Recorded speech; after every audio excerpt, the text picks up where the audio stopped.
The RoughRiders reach the end of a 7-game homestand tonight, and it takes place against the Midland Rockhounds. Joining us on the Frisco RoughRiders pregame show is Lefty Andrew Faulkner. Andrew, welcome aboard to Frisco. A first week in town after your promotion from Advanced A Myrtle Beach. Congratulations, and what are your first thoughts on Frisco thus far?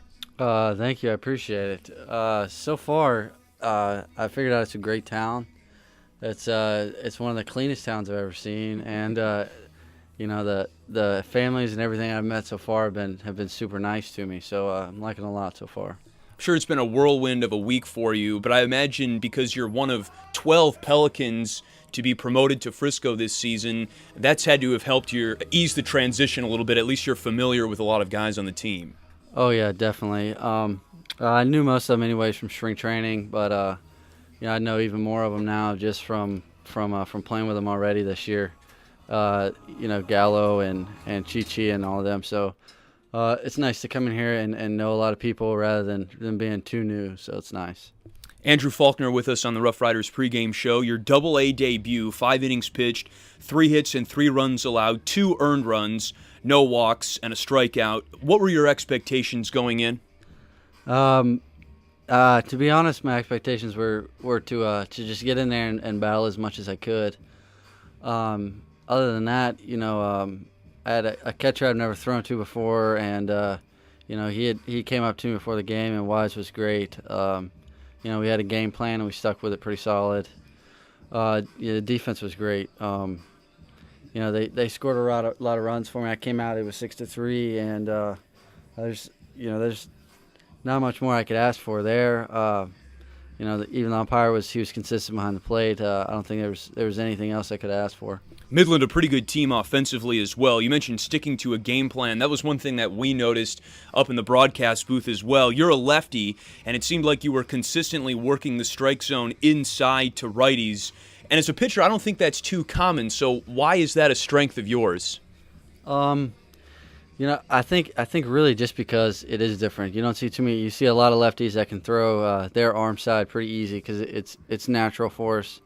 So me, being blessed and just being able to throw a little bit harder and to get in on righties is just kind of out of the ordinary. So it confuses a lot of guys, and I feel like I get a lot of broken bats, a lot of weak hit ground balls, and I just try to get early contact. Not worrying about strikeouts, trying to get ground balls and get the team back in the dugout hit, which they seem to like a lot. So that's about it. At the same time, do you think the coaches want to see a little bit more arm side action out of you just for the sake of variability? They probably do, especially later on in the game. I feel like I was in enough to where that I could throw away and be more effective, and it helped me out a little bit in that 5th inning with some changeups away, and they were looking in, so they missed a lot of them. But I think that's just a learning thing I'll have to get used to. Newcomer Andrew Faulkner joining us on the RoughRiders pregame show. Andrew, take us through your breaking ball. It's called a slider, from what we understand, but you throw it like a curve, do you not? I do. That was my thing in pro ball. Was when I came out, I was drafted out of high school. I threw nothing but a split.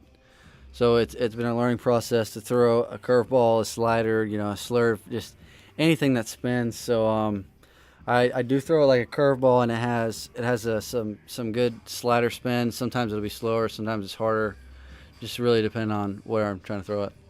You grew up in Aiken, South Carolina. Of course, reaching Double-A is always a goal for somebody in your shoes, but for the first time in a while, you're pitching far away from home. You figure in Single-A, you were in the South Atlantic League. Advanced A as well, you were in the Carolina League. That's both of those are in your neck of the woods. So is it bittersweet in a sense to be at this level, but now you're far away from home and family? It is. It's it's always nice when I was in those leagues that I could always see friends and family a whole lot more. Out here, I'm privileged to be out here, and it's a great opportunity. So, really, I'm not too worried about it. I know I can always FaceTime them and talk to them all I need to. So I just try to work on task at hand and be glad that I'm here. You mentioned that your mom drove your truck and all of your stuff out from wherever you were, I guess, South Carolina to Texas. Did she stick around and watch you pitch? She did. It was my start day was actually her birthday, so she drove 14 hours in one day, and stayed, and then I flew her back home. So I think that's the happiest I've seen her for a long time in a birthday. So I was super glad to get to be here and to see her and spend her birthday with her. Awesome birthday present for sure. One thing I read about you, Andrew, is that travel was an adjustment for you, and I'm sure it's an adjustment for anybody as they get used to pro ball. The 8-hour bus rides and having to pitch the next day, or in some cases maybe even the same day. Here, after this game, you're going to embark on your first road trip in the Texas League down to San Antonio. Do you feel adjusted to that travel-oriented lifestyle at this stage in your career? Absolutely. The South Atlantic League, I think the farthest you go is like 13 or 14 hours, which it's bad. But and then you get up and then the next league, I think you're still going 11, 12 hours. And here, from what I hear, it's a whole lot less, and most of them are at night, so it's really not that bad. You really just have to get used to sleeping on the bus. And I was drafted in 2011, so I'm pretty used to it now. Was there anything in particular that you had to do to adjust, or was it simply just living through it and becoming used to it through repetition? It's definitely just living through it. I can remember my first year just waking up and just being so exhausted and so tired all the time. And finally, you just get used to it. You're training your body to it and all that. And now, I go home in the off season and I have a normal sleep pattern, and I seem like I'm more tired than I am during the season. So it's one of those things you always just have to adjust to. Very interesting. And so on those bus trips, I think I heard you mention this, you're more of a guy that's inclined to take a nap as opposed to going on the computer, listening to music. What exactly is your routine on the bus? I normally just hang back and watch the movie. I'm probably the worst with technology, so for some reason I can't always figure out how to work my iPad or phone or anything. I really don't know how to have them, but so I just kind of hang back, watch the movies. I'll text people, and that's a nice time to get in touch with your family and stuff. And other than that, just try to take a nap, get a little bit of rest while you can. As we wind down, Andrew, when you were initially drafted into the organization, you were not a starting pitcher. Even at the beginning of this season, you had to work your way into the regular rotation at Myrtle Beach. Is being a starter where you want to be and where you want to take the rest of your career? Absolutely. I have done both. I enjoy some parts of relieving and I enjoy some parts of starting, but when it comes down to it, I really like the 5-day routine.